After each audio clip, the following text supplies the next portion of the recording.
আমাদের এবারের লাদাখ যাত্রার সূত্রপাত হয়েছে মানালি থেকে।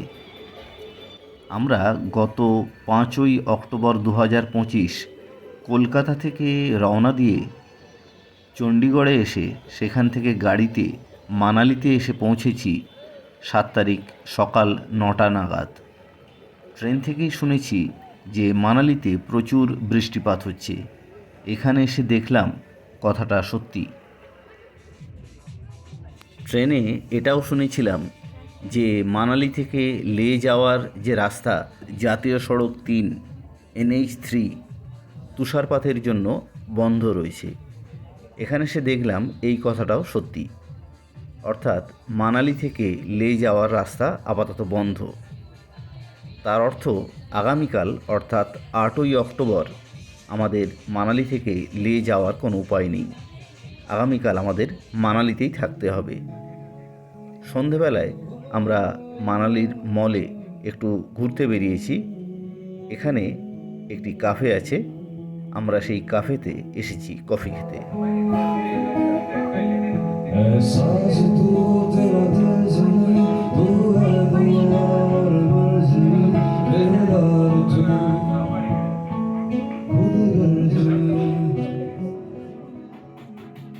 কফি খেতে খেতে আমাদের এবারের লাদাখ যাত্রার পরিকল্পনাটা বুঝে নেওয়া যাক।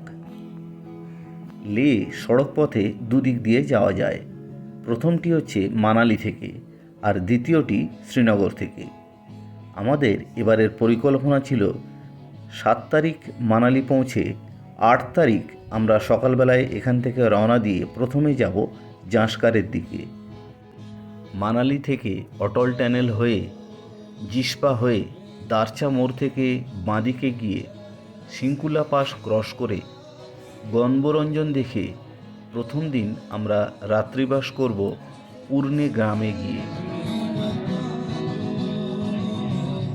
তার পরদিন অর্থাৎ 9 তারিখ সকালে পুর্নে থেকে ফুকতাল মনেস্ট্রি ট্রেক করে আমরা সেখান থেকে রওনা দেব জাঁসকারের সদর শহর পদুমের দিকে।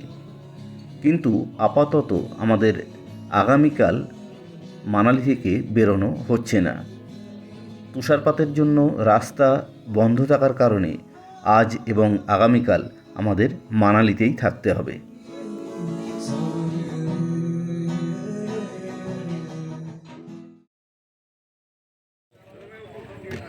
এটা বশিষ্ঠ টেম্পল এসেছি।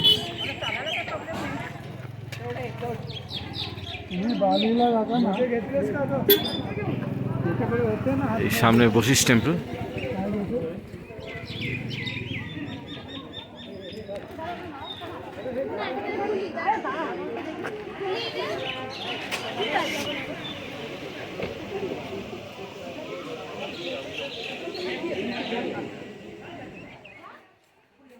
গতকালই স্থানীয় একটি অটো ড্রাইভার টিকমকে বলে রেখেছিলাম যে আমরা আগামীকাল মানালি একটু ঘুরে দেখতে চাই।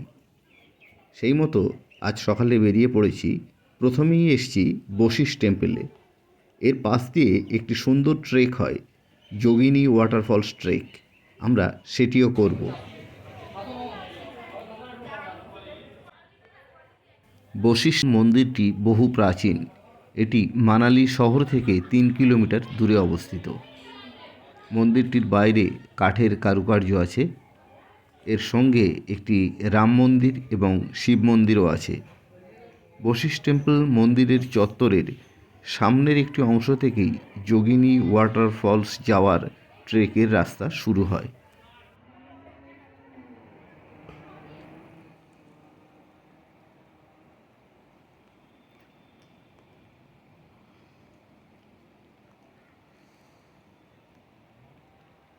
যোগিনী ওয়াটারফলস বশিষ্ঠ টেম্পল থেকে 3 কিলোমিটার দূরত্বে পড়ে। যেতে মোটামুটি 1 ঘন্টা সময় লাগে। মানালির পুরনো রেসিডেন্সিয়াল এলাকা থেকে ট্রেকটি শুরু হয়।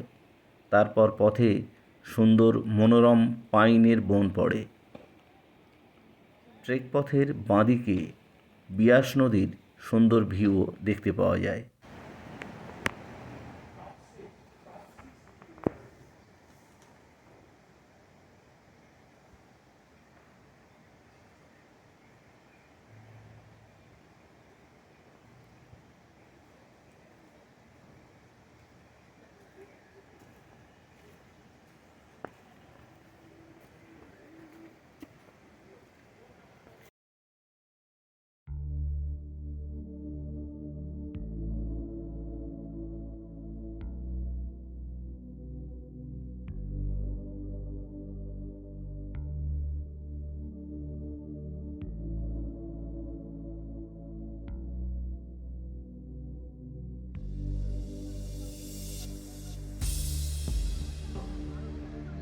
সামনে দেখা যাচ্ছে যোগিনী ওয়াটারফলস।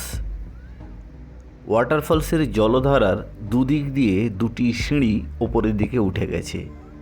এই সিঁড়ি দুটি দিয়ে যোগিনী ওয়াটারফলসের বেশ কিছুটা কাছে পর্যন্ত যাওয়া যায়। জলধারার বাঁ দিক দিয়ে যে সিঁড়িটি উঠেছে সেটি দিয়ে গেলে ওয়াটারফলসের একেবারে কাছ পর্যন্ত যাওয়া সম্ভব। কিন্তু এখন ভালোই বৃষ্টি পড়ছে। এই বৃষ্টির মধ্যে আমরা সিঁড়ি দিয়ে খুব বেশি দূর পর্যন্ত ওঠার ঝুঁকি নিইনি। দূর থেকেই এই যোগিনী ওয়াটারফলসের অপূর্ব সৌন্দর্য উপভোগ করলাম।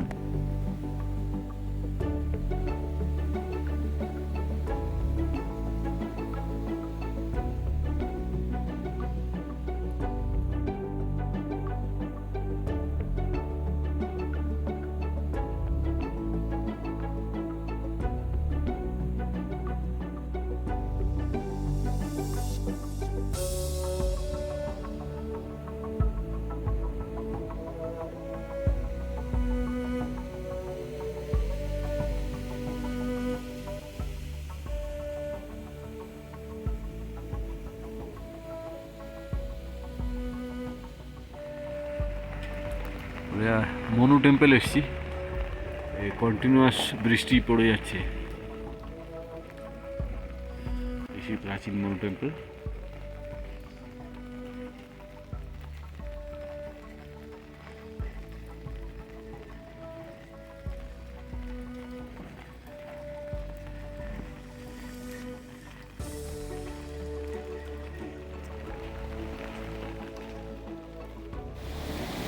এই সেই ব্রিজ।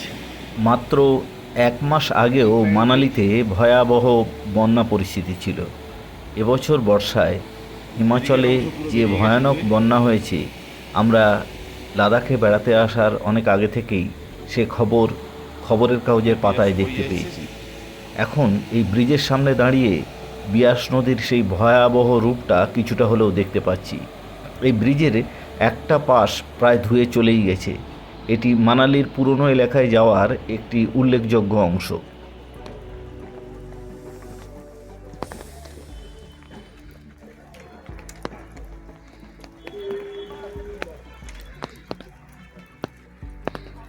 মনু টেম্পল দেখে আমরা এখন চলে এসেছি মানালির বিখ্যাত হিড়িম্বা টেম্পল দেখতে।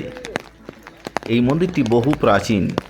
1553 সালে এটি তৈরি করান রাজা বাহাদুর সিং। মহাভারতে বর্ণিত পাণ্ডবদের অজ্ঞাতবাসকালে এখানেই ভীমের সঙ্গে হিড়িম্বার সাক্ষাৎ হয়। এখানে একটি গুহায় হিড়িম্বা ধ্যান করেছিলেন বলে মনে করা হয়। হিড়িম্বা টেম্পলের আশেপাশে প্রচুর বড় বড় গাছের জঙ্গল আছে। এখানে বিরাট বিরাট সিডার অর্থাৎ দেবদারু গাছের দেখা পাওয়া যায়। এই অংশটির নাম ধনগিরি বনবিহার। অনেকটা জায়গা জুড়ে এই ধনগিরি বনবিহার অবস্থিত। হিড়িম্বা মন্দিরের বাইরের দিকের গায়ে প্রচুর বন্যপ্রাণী আইবেক্সের শিং টাঙানো আছে দেখতে পাওয়া যায়। সম্ভবত এখানে বলি প্রথা ছিল এবং মন্দিরে বলি হওয়া প্রাণীদের শিংই এর গায়ে টাঙিয়ে রাখা হয়েছে।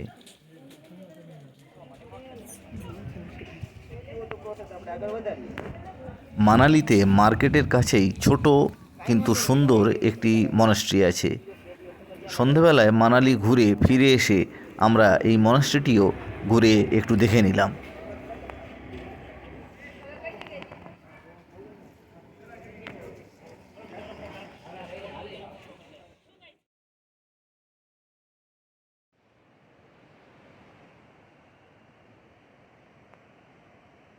আজ 9 অক্টোবর 2025। আমরা এখন মানালি ছেড়ে ওপরের দিকে ওঠার চেষ্টা করছি। ভোরবেলায় সকাল 7টার সময় আমরা মানালি থেকে বের হয়েছি। কলকাতা থেকে আমাদের লাদাখ ঘোরার পরিকল্পনা যার সঙ্গে হয়েছিল কন্ট্যাক্ট, তিনি হচ্ছেন লে শহরের মিস্টার রিকজেন। ওনার সঙ্গেই আমাদের কলকাতা থেকে এক্সট্রিম লাদাখ ঘোরার গাড়ির কন্ট্রাক্ট হয়। কথা ছিল উনি লে থেকে মানালিতে এসে আমাদের পিক আপ করবেন, কিন্তু বারলাচা পাশে প্রবল তুষারপাতের ফলে উনি লে থেকে বেরোতেই পারেননি। সেই কারণে উনি মানালিতে আটকে থাকা ওনারই এক বন্ধু স্ট্যানজেনজির সঙ্গে আমাদের যোগাযোগ করিয়ে দেন। তার সঙ্গে আমরা ফোনে কথা বলি এবং ঠিক হয় যে স্ট্যানজেনজির সঙ্গে আমরা স্ট্যানজেনজির গাড়িতে ওপরের দিকে উঠে আসার চেষ্টা করব। আজকের আপাতত আমরা দারচা পর্যন্ত আসব। যদি রাস্তা খোলে তবে আমরা সামনের দিকে এগোবো। যদি দারচায় এসে দেখা যায় যে রাস্তা বন্ধ, তাহলে আমরা ফেরত এসে জিসপাতে থাকতে বাধ্য হব। এখন রাস্তা খোলা আছে কি না সেটা নিশ্চিন্ত নয়, সেটা দারচায় না গেলে বোঝা যাবে না। আপাতত আমরা উপরের দিকে ওঠার চেষ্টা করছি। আমরা এখন মানালির অপূর্ব সৌন্দর্যের মধ্যে দিয়ে চলেছি। এটি পালচেন এরিয়া।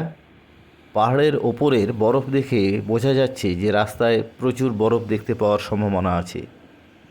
অটল টানেলের নর্থ পোর্টাল থেকে আশা করছি রাস্তার ওপরেই প্রচুর বরফ পাওয়া যাবে।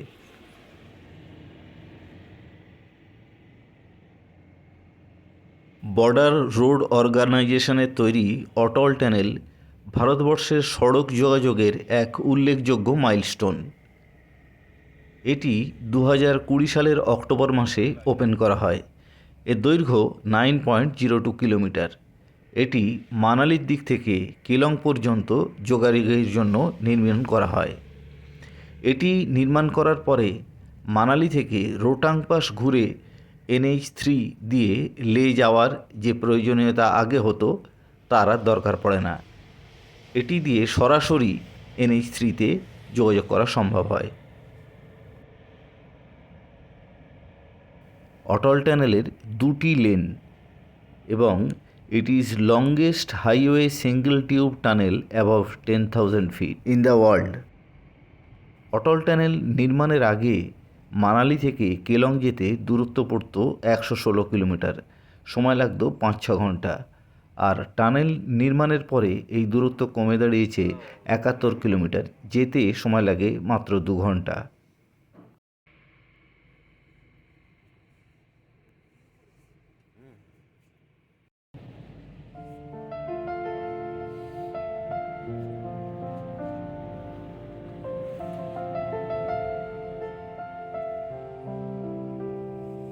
যেরকমটা আশা করছিলাম, অটল টানেল নর্থ পোর্টাল থেকে বেরোনোর পর রাস্তা বরফে পুরো সাদা হয়ে রয়েছে। আমাদের সামনে বইছে চেনাব নদী, যার অপর নাম চন্দ্র নদী। চন্দ্রতাল থেকে সৃষ্টি হয়ে এ নদী এসেছে। আমরা এখন চেনাব রিভার ব্রিজ ক্রস করে শিশুর দিকে এগোচ্ছি।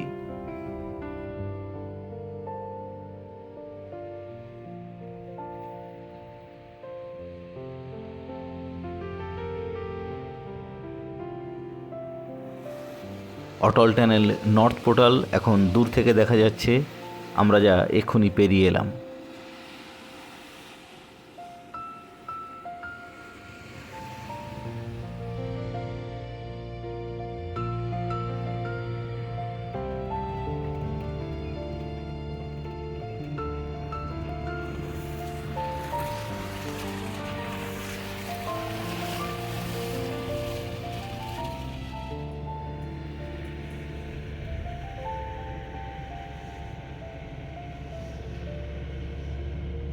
সামনেও অনেকগুলি টেম্পো ট্রাভেলার গাড়ি চলেছে।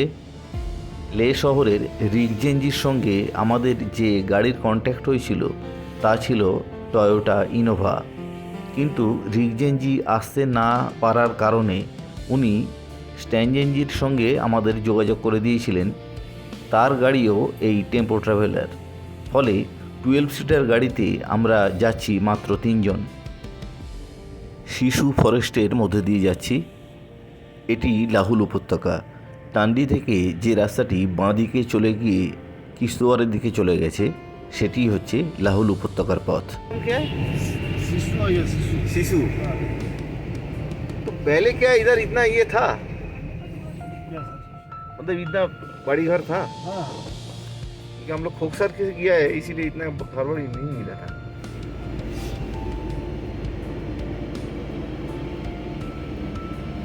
আমাদের ড্রাইভার সোনাম স্ট্যানজেন, ওনার বাড়ি আলচিতে, কিন্তু উনি লেতেও থাকেন। ওনার 12 সিটার +1 টেম্পো ট্রাভেলার গাড়ি আছে। ওনার ফোন নাম্বার নিচে দিয়ে দেওয়া হলো। বড় গ্রুপে আসলে ওনার সঙ্গে লেতে ঘোরা সম্ভব। আমরা টান্ডি সঙ্গমের কাছাকাছি এসে পড়েছি। টান্ডি, যেখানে চন্দ্র আর ভাগা নদী এসে একসঙ্গে মিলিত হয়ে চন্দ্রভাগা নদীর সৃষ্টি হয়।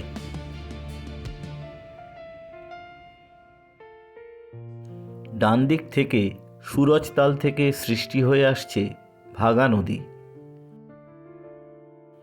আর বাঁ দিক থেকে হিমালয়ের পীরপাঞ্জাল গিরিপর্তের চন্দ্রতালের কাছ থেকে সৃষ্টি হয়ে আসছে চন্দ্র নদী, এখানেই মিলিত হচ্ছে। এই হচ্ছে চন্দ্র এবং ভাগা নদীর কনফ্লুয়েন্স।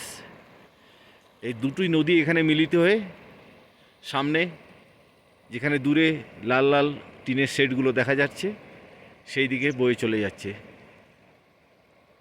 এরপরে তার নাম হয়েছে চন্দ্রভাগা।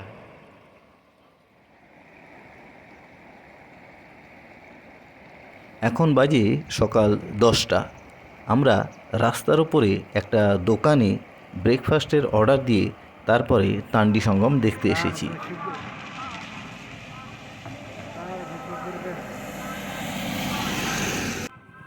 এরপরে ব্রেকফাস্ট সেরে আমরা জিসপার উদ্দেশ্যে রওনা দেব।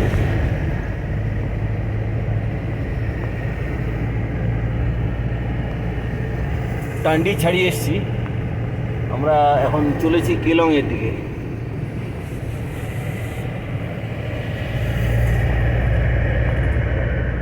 স্ট্যান্ডেনজি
এই সেই ফেমাস দারচা ব্রিজ।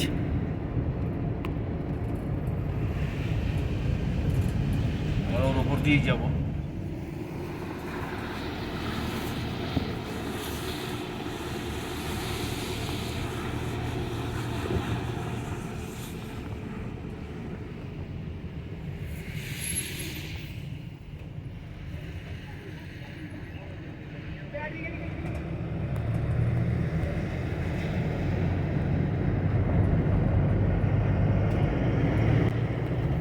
এই ব্রিজ পেরিয়ে আমরা বাঁদিকে দারচা মোড়ের দিকে যাব, আর ডান দিকে সরু রাস্তা দিয়ে গেলে দারচা সোমদো আর দারচা ডাংমা নামে দুটি গ্রাম আছে।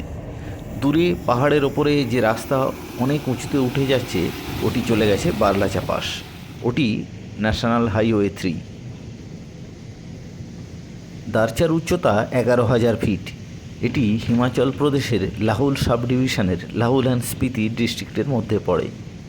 এখানেই জানকার নালা আর ভাগা নদী এসে একসঙ্গে মিলিত হয়।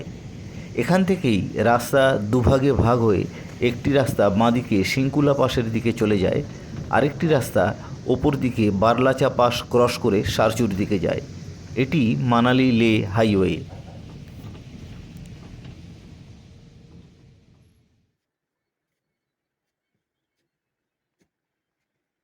ভোরবেলা মানালি থেকে বেরিয়ে জিসপা ক্রস করে দারচা ব্রিজ ক্রস করে আমরা এখন দারচা মোড়ে চলে এসেছি। নিচে থেকে যেমন শুনে এসেছিলাম, এখানে এসে দেখলাম দারচা মোড়ে রাস্তা বন্ধ। ওপরে প্রচুর তুষারপাতের ফলে বারলাচা পাস এবং সিংকুলা দুদিকেরই রাস্তা বন্ধ রয়েছে। বর্ডার রোড অর্গানাইজেশনের কর্মীরা দুদিকেই বরফ সরানোর কাজ করছে, কিন্তু রাস্তা কখন খুলবে তা বলা সম্ভব নয়।